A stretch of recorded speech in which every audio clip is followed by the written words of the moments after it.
तो अगर तुमने एक दो मॉक टेस्ट अभी दिए होंगे तो ये वाली प्रॉब्लम तुम लोग फेस कर रहे होगे, जो कि ज़्यादातर जेईई एस्पिरेंट फेस करते हैं। होता क्या है कि हम एग्जाम टाइम में जब भी चाहे ऑनलाइन दे रहे हैं या ऑफलाइन एग्जाम दे रहे हैं तो वहाँ पे किसी क्वेश्चन को हम सॉल्व कर रहे हैं और फिर उसमें कंप्लीटली स्टक हो जाते हैं, कुछ भी समझ में नहीं आता है, पूरा माइंड ब्लैंक हो जाता है। कुछ क्वेश्चंस का तो अप्रोच ही समझ में नहीं आता है करना क्या है। और उन्हीं क्वेश्चंस को जब हम घर पे जाते हैं, घर पे उसी पेपर को वापस से सॉल्व करते हैं तो सारे के सारे क्वेश्चंस लगभग धीरे धीरे धीरे धीरे बनने लग जाते हैं। और जिन क्वेश्चंस में हम फंस गए थे एग्जाम हॉल में वो क्वेश्चंस भी अब बनने लग जाते हैं। तो ऐसा क्यों हो रहा है, इसको कैसे हम रेक्टिफाई करें, जिसमें सबसे पहले हम इस चीज को जान लेते हैं कि एक्चुअली में ऐसा हो क्यों रहा है। देखो, इसको होने के पीछे कई सारे रीजन हो सकते हैं। एग्जाम का प्रेशर हो सकता है, थोड़ी एंग्जाइटी हो सकती है, एग्जाम हॉल का जो टाइमिंग वाला 3 घंटे का टाइमिंग का सिनेरियो चलता रहता है उसकी वजह से थोड़ा एंग्जाइटी सा प्रेशर सा बन जाता है, जिसकी वजह से कभी कभी हम पूरा ब्लैंक हो जाते हैं, किसी क्वेश्चन में कोई भी अप्रोच समझ में नहीं आता है।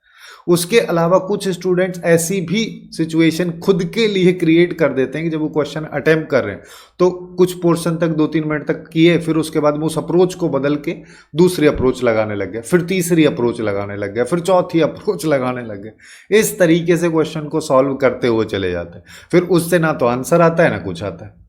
फिर क्या करेंगे, फिर उसको छोड़ के फिर दूसरे क्वेश्चन पे जाएंगे। अब जब दूसरे क्वेश्चन पे जाओगे और स्टार्टिंग में ही तुम ऐसे क्वेश्चंस अटेम्प्ट अगर कर रहे हो जिनके आंसर नहीं आ रहे हैं, अप्रोच गलत लग जा रहा है, कुछ भी समझ में नहीं आ रहा है, तो पूरा कॉन्फिडेंस भी हिल जाता है। अब जब पूरा कॉन्फिडेंस भी हिल गया तो आगे आने वाले जो क्वेश्चंस जो बनने वाले होंगे वो भी नहीं बनते हैं। और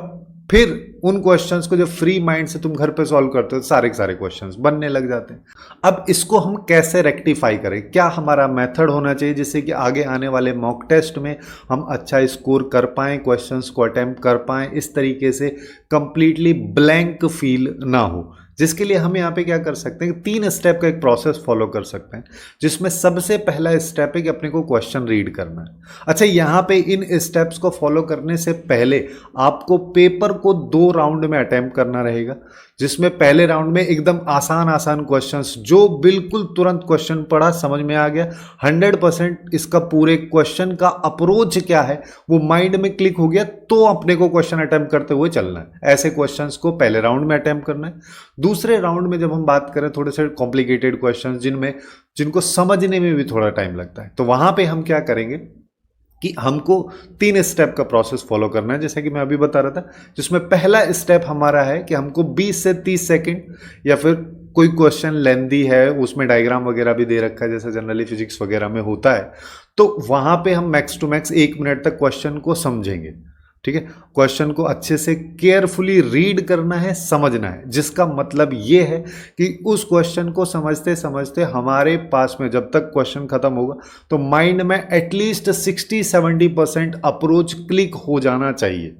कि हम ये करके यहां तक पहुंच सकते हैं जो पूछा है। जब अगर इतना नहीं हो रहा तो नेक्स्ट क्वेश्चन पे जाओ, खत्म कहानी, है ना। और अगर हो जाता है तो फिर हमको उस क्वेश्चन को सॉल्व करना है। जो अप्रोच हम लगा रहे हैं उसी अप्रोच पे फोकस रखते हुए सॉल्व करना है, बीच में अप्रोच बदलने की कोशिश नहीं करनी है, क्योंकि उससे क्या होगा, टाइम ज़्यादा वेस्ट होगा, क्वेश्चन भी सॉल्व नहीं हो पाएगा। और जब हम उसको सॉल्व कर रहे हैं 2-3 मिनट हो गए सॉल्व करते करते, लेकिन फिर भी उसका आंसर नहीं आ रहा है, कुछ क्वेश्चंस मैथ में जनरली 4-5 मिनट तक भी लग जाता है, तो उतने टाइम के बाद भी अगर तुम्हारा आंसर नहीं आता है, कंप्लीटली ऐसा लगता है कि ये तो आंसर के आसपास तक की चीज़ नहीं आ रही है, तब हमको क्या करना है, उसको वहीं पर छोड़ दो। अब एक और इम्पॉर्टेंट चीज़ यहीं पे कि जब भी ऐसा कर तो रफ सीट तुमको मिलता ही, रफ सीट में काफ़ी अच्छे से लाइन वगैरह ड्रॉ करके थोड़ा स्पेस बना के क्वेश्चंस को सॉल्व करो, जिससे कि जब वापस से तुम उसको रीचेक करो तो तुमको एटलीस्ट समझ में तो आए कि तुमने क्या किया था। ठीक है, वहीं पे खींच-पिच टाइप से नहीं कर देना है।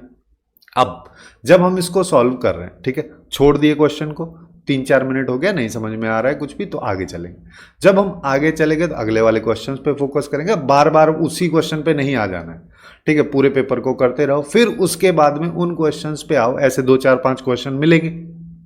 जिनमें तुम कंप्लीटली ब्लैंक हो गए, स्टक हो गए हो, तो अब उस अप्रोच जो तुमने रफ सीट में सॉल्व किया है उसको वापस से देखो और वहां पे फिर से रीथिंक करो, क्या अप्रोच हम यहाँ पे गलत कर रहे हैं, क्या चीज़ें देखी जा सकती हैं और किन चीज़ों को वापस से थोड़ा अलग तरीके से लगाया जा सकता है। कभी कभी क्वेश्चन में एक बार हम स्टक हो जाते हैं, लेकिन वापस से घूम फिर के 10-15 मिनट 20 मिनट के बाद 2-4 क्वेश्चन और करने के बाद जब 2-4 क्वेश्चन और सही होंगे तो थोड़ा सा कॉन्फिडेंस बढ़ता है, और जब कॉन्फिडेंस बढ़ता है तो वापस से उसी क्वेश्चन को अगर हम अटेम्प्ट करेंगे आके तो काफ़ी आसानी से वो क्वेश्चन अटेम्प्ट भी हो जाता है और सही आंसर भी हमारा आ जाता है। तो ये प्रोसेस आपको हर एक मॉक टेस्ट में फॉलो करना है, जिससे कि जब फाइनल एग्जाम हो तो वहाँ पे हम कंप्लीटली प्रिपेयर हों कि किस तरीके से हमने पूरे पेपर को अटेम्प्ट करना है, कैसे क्वेश्चन में अगर फंस जाए तो क्या अप्रोच लगानी है, और किस तरीके से वापस से राउंड 2 राउंड 3 में आके